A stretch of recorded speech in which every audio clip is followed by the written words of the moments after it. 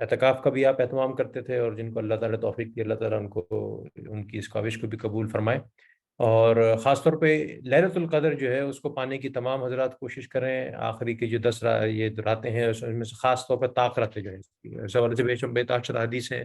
تو ایک حدیث جو ہم پہلے بھی سن چکے ہیں رمضان کے حوالے سے، اس کو لیلۃ القدر کے حوالے سے بھی آئی کہ ومن قام لیلۃ القدر ایمانا واحتسابا غفر له ما قدم من ذنبه، کہ جو ایمان اور احتساب کے ساتھ جو ہے وہ اس رات کو قیام کرنے کا جس کو نصیب ہو گیا تو اس کے جو ہے وہ اللہ تعالیٰ گناہ معاف کر دے گا. یہی پہلے ہم نے رمضان اور سیام کے حوالے سے بھی پڑھا تھا. اور یہ رات اتنی اہمیت کی حامل کیوں ہے؟ ہم پڑھ چکے ہیں سورہ قدر کے اندر انا انزلناہ فی لیلۃ القدر کہ یہ رات جو ہے وہ نزول قرآن کی رات ہے. سورہ دخان میں بھی اسی طرح کی آیت آئی ہے کہ اس رات اسی مبارک رات کو جو ہے وہ قرآن کو نازل کیا گیا. اور قدر کے معنی دو ہیں، اور ایک قرآن میں بھی آئے ہیں کہ ایک قدر کے معنی یہ ہے کہ اس رات جو ہے وہ فیصلے ہو جاتے ہیں، جو ہے وہ معاملات کے فیصلے ہو جاتے ہیں. اور دوسرا قدر کے معنی ہے اس کی اہمیت، کہ کتنی اہمیت کی وہ رات ہے، کہ جو خود سورہ قدر میں آگے کہا جا رہا ہے کہ لیلۃ القدر خیر من الف شہر، کہ یہ رات اتنی امپورٹنٹ ہے کہ ہزاروں مہینوں سے جو ہے وہ یہ جو ہے وہ بہتر رات ہے. تو 40 کے قریب احادیث ہیں اس حوالے سے مختلف صحابہ کی، اور متفق علیہ فیصلہ یہ کہ اس کی جو طاق راتیں ہیں یعنی 21 23 25 27 29 ان میں سے کوئی ایک شب ہے. کچھ حدیثوں میں 27 کی اہمیت زیادہ ہے، لیکن بحیثیت مجموعی جو ہے مفسرین کا اور محدثین کا جو خیال ہے وہ یہی ہے کہ پانچوں طاق راتوں کو یکساں اہمیت دینی چاہیے. کوئی ہمیں اندازہ نہیں کہ کون سی اس میں جو ہے لیلۃ القدر ہوگی. اور زیادہ تر تو لوگ اب یہی کہتے ہیں کہ 10 کی 10 راتیں ہی کوشش کر کے آپ جاگیں، کہ جتنی یعنی کوشش کر سکیں ان راتوں کو جو ہے وہ قیام کیجیے، اور جو ہے وہ عبادات کیجیے، مطالعہ قرآن کیجیے، نوافل کا اہتمام کیجیے، تہجد کا اہتمام کیجیے. اور خاص طور پہ جو لیلۃ القدر کے حوالے سے جو دعا ہے اللہم انک عفو تحب العفو فاعف عنا، یا فاعف عنی اپنے لیے مانگ رہے ہیں آپ، تو اس کو یاد کیجیے، اور اس کو زیادہ سے زیادہ جو ہے وہ ان آخری 10 دنوں کے اندر جو ہے وہ اس کا جو ہے وہ خیال رکھیے. اور شعیب بھائی رمضان کے شروع میں یاد ہے آپ نے وہ حدیث سنائی تھی کہ جبریل علیہ السلام جو ہے وہ نبی کریم کے پاس آیا ممبر پہ چڑھتے ہوئے، انہوں نے کوئی دعا کی اور آپ صلی اللہ علیہ وسلم نے آمین کہی.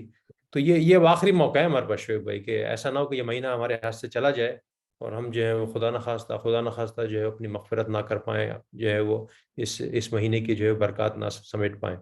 اور بلکہ ایک ابن ماجہ میں تو لیلۃ القدر کے حوالے سے بھی حدیث آئی ہے کہ جو شخص شب قدر کی برکات سے محروم رہ گیا وہ ہر بھلائی سے محروم رہ گیا، یعنی اس سعادت سے صرف بے نصیب ہی لوگ جو ہیں وہ محروم رہتے ہیں.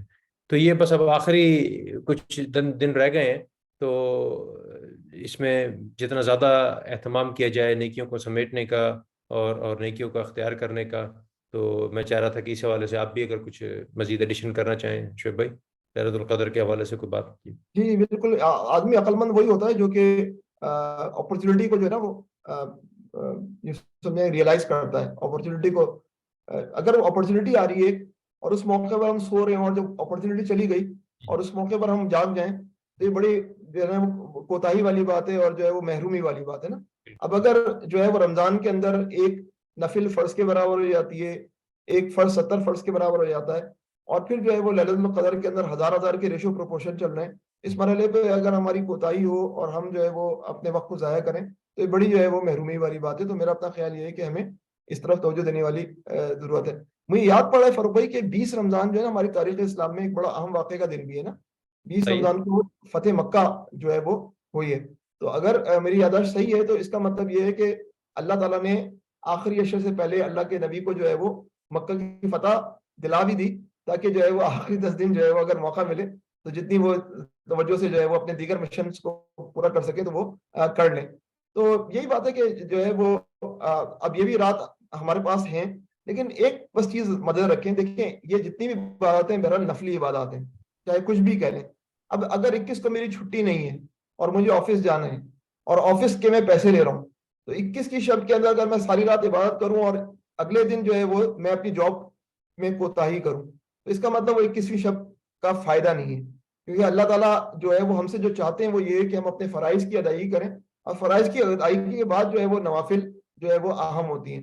جس چیز کے ہم پیسے لے رہے ہیں اور جس چیز کا ہماری کمٹمنٹ ہے اس کمٹمنٹ کو ہمارا پورا کرنا پہلے ضروری ہے. تو یہ تناظر اگر آپ جو ہے وہ 5 گھنٹے جاگنا چاہتے ہیں لیکن صبح کام ہے اور آپ 5 گھنٹے سے صبح کام نہیں کر پائیں گے تو 2 گھنٹے جاگ لیں اور 3 گھنٹے سو جائیں.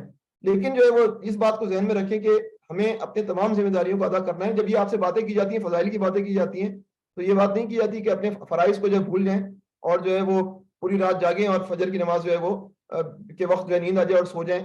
بہت سارے مسائل آپ کو بتائیں کہ ہمارے معاشرے کے اندر چل رہے ہوتے ہیں. بس فاروق بھائی یہی بات کچھ کہنی تھی. تو میرا خیال ہے پھر اسی پہ ہم اکتفا کرتے ہیں شعیب بھائی، وقت ہمارا ہو جاتا ہے. سورہ عنکبوت کے ڈسکشن کو پھر ہم کل لے کے چلیں گے آگے. 21ویں پارے میں بھی سورہ عنکبوت کنٹینیو ہو رہی ہے، جی جی اور انشاءاللہ پھر کل تمام سامعین سے ملاقات ہوگی. اس وقت تک ہم اجازت دیں گے، اور اللہ تعالیٰ آج رات میں عبادت کی توفیق عطا فرمائے حسب توفیق. ہاں. سبحانک اللہم و بحمدک نشہد ان لا الہ الا انت نستغفرک و نتوب الیک. السلام علیکم ورحمۃ اللہ وبرکاتہ. وعلیکم السلام ورحمۃ اللہ. فی امان اللہ. فی امان اللہ.